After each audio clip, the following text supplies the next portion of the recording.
त्याला बघितलं ना, साजणे ऐक ना, साजणी साजणी ऐक ना ग सजणे, असला आहे ना तो. मी ज्या वेळेस पद्मासन घालून असं बसलो, माऊली सांगता माझ्या कुटीमध्ये मी पद्मासन घालून बसलो, ब्रह्ममुहूर्तावरती पहाटचे 4 वाजलेले आहेत बरं का.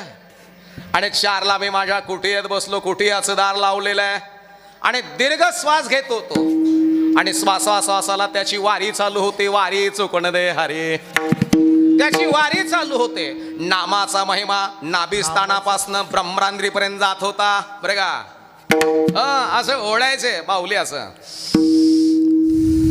शांत मुद्रेत बसलेले, धनुष्याच्या बाणाच्या आकाराच्या भोवया, सरळ नासिका, हसल्यानंतर दोन्ही गालावर खळ्या पडतात. अरे गुलाबाच्या पाकळ्यासारखे ओठ माझ्या माऊलीचे, खांद्यापर्यंत कुरळे केस, उघड बंब शरीर, गळ्यामध्ये यज्ञोपवीत घातलेलं, पवित्र तुळशीची माळ,